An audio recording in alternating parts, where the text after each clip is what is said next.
একটা রাজনৈতিক দল থেকে নিষিদ্ধ ঘোষিত একজন রাজনৈতিক দল থেকে এই প্রোপাগান্ডাটা ছড়ানো হচ্ছে।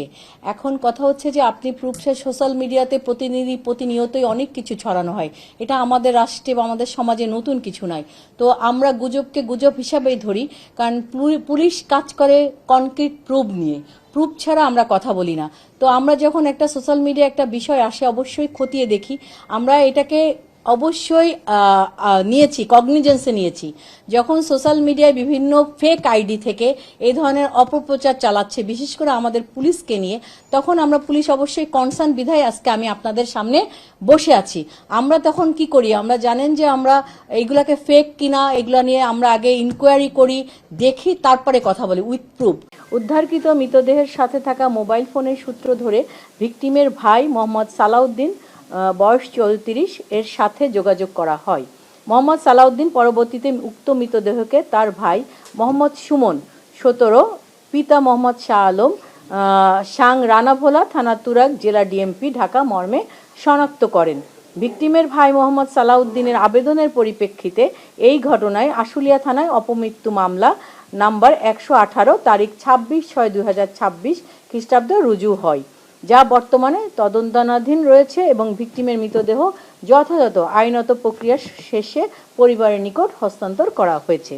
এছাড়া অপমৃত্যু মামলা আবেদনের ভাষামতে ভিকটিম মোহাম্মদ সুমন, যার কথা এতক্ষণ বলছিলাম, তিনি গত 22/6/2026 খ্রিস্টাব্দে দুপুর আনুমানিক 12:30 ঘটিকায় স্থানীয় 20-22 জন বন্ধু বান্ধব সহ তুরাগ নদীতে নৌকা ভ্রমণের উদ্দেশ্যে ধোর ব্রিজ ঘাট এলাকায় নৌকায় ওঠেন। একই তারিখ দুপুর আনুমানিক 15:30 ঘটিকায় আশুলিয়া থানাধীন আশুলিয়া ইউনিয়নের আশুলিয়া গ্রামের আশুলিয়া গরুর হাট ঘাটে তাড়াহুড়া করে নৌকা থেকে নামতে গিয়ে অসাবধানতাবশত নদীতে পড়ে যান। ভিকটিম সাঁতার জানতেন না বিধায় তিনি স্রোতের সাথে নদীতে তলিয়ে যান। সঙ্গীয় লোকজন তৎক্ষণাৎ খোঁজাখুঁজি করে তাকে পায় নাই।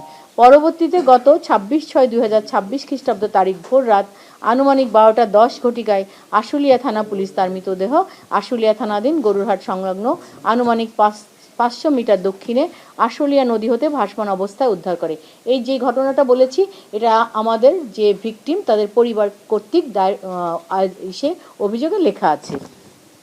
এছাড়াও গত 24/6/2026 তারিখ আনুমানিক 13:30 ঘটিকায় রনি, 35 বছর বয়স, পিতা কফিল উদ্দিন, বাসা নাম্বার 356, মোল্লাপাড়া, মণিপুর থানা, মিরপুর, জেলা ডিএমপি, ঢাকা, সাভার থানাধীন রয়্যাল সিটি খেয়াঘাটে তুরাগ নদীর পানিতে গোসল করার সময় জন্য পানিতে ডুব দিয়ে আর ওঠেননি। স্থানীয় লোকজন সংবাদ পেয়ে খোঁজাখুঁজি করে প্রায় 30 মিনিট পর পানির নিচ থেকে ভিকটিম রনি এর মৃতদেহ উদ্ধার করেন। স্থানীয় লোকজন জাতীয় জরুরি সেবা 999-এ সংবাদ প্রদান করলে শাহআলী থানা পুলিশ ও আমিনবাজার নৌ থানা পুলিশ ঘটনাস্থলে উপস্থিত হয়ে মৃতদেহ শনাক্ত করে এবং প্রয়োজনীয় আইনগত ব্যবস্থা সম্পাদন করত মৃতদেহ পরিবারের নিকট হস্তান্তর করা হয়।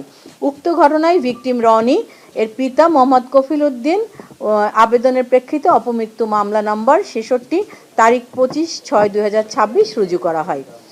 আমরা বাংলাদেশ পুলিশ বলতে চাই যে বাংলাদেশ পুলিশ ও দেশের আইন শৃঙ্খলা পরিস্থিতি সম্পর্কে জনমনে নেতিবাচক ধারণা সৃষ্টির অপপ্রয়াসে বর্ণিত ঘটনা দুটিতে রাজনৈতিক রং চড়িয়ে কতিপয় স্বার্থান্বেষী মহল বিভিন্ন সামাজিক যোগাযোগ মাধ্যমে নানান ধরনের মিথ্যা এবং বিভ্রান্তিমূলক অপপ্রচার চালাচ্ছে। এখানে শুধু রাজনৈতিক বিষয় নয়, আমাদের বাংলাদেশ পুলিশকে জড়িয়েও, বিশেষ করে আমাদের আশুলিয়া থানা সহ ঢাকা ডিএমপি, এদেরকে জড়িয়েও নানা ধরনের, ঢাকা জেলা এবং ডিএমপিকে নানা ধরনের অপপ্রচার আমরা দেখছি সোশ্যাল মিডিয়ায় ছড়িয়ে দেওয়া হচ্ছে। ঢাকা জেলা পুলিশ উক্ত অপপ্রচারকারীদের শনাক্ত করত আইনের আওতায় আনয়নের জন্য তৎপর রয়েছে। উল্লেখ্য, একটু আপনাদের উদ্দেশ্যে বলতে চাই, ঢাকা জেলায় গত মার্চ এবং মে এই 3 মাসে সর্বমোট 170টি অপমৃত্যু মামলা রুজু হয়, যার মধ্যে উল্লেখযোগ্য সংখ্যক মামলায় অজ্ঞাতনামা মৃতদেহ সংক্রান্ত ঘটনা।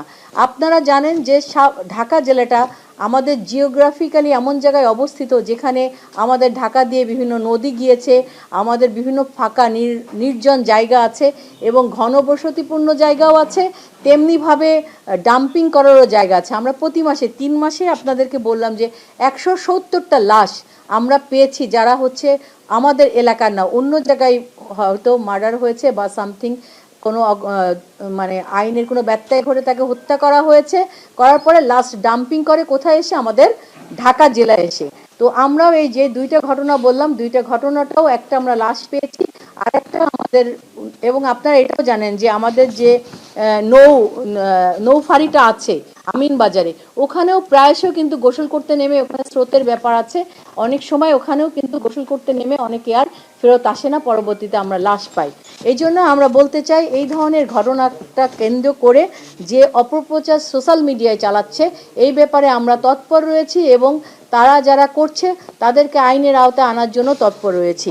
জনসাধারণকে এই ধরনের অপপ্রচারে বিভ্রান্ত না হওয়ার জন্য আমরা ঢাকা জেলা পুলিশ আপনাদের, আমাদের সাংবাদিক ভাই বোনের মাধ্যমে আমরা উদাত্ত আহ্বান জানাচ্ছি যে আপনারা এ ধরনের বিভ্রান্তিকর অপপ্রচারে আপনারা বিভ্রান্ত হবেন না। জানেন যে আমাদের বাংলাদেশের সোশ্যাল মিডিয়ায় প্রচুর মিস ইনফরমেশন এবং ডিসইনফরমেশন এবং গুজব একটা ব্যাধি আকারে আমাদের সমাজে এখন চলে এসেছে।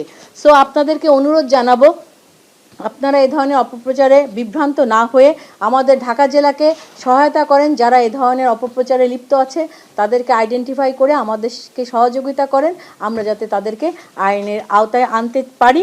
এবং এই ধরনের অপপ্রচারী সম্পর্কে যে কোনো তথ্য যে কোনো মানুষ আমাদেরকে দেওয়ার জন্য অনুরোধ জানাচ্ছি।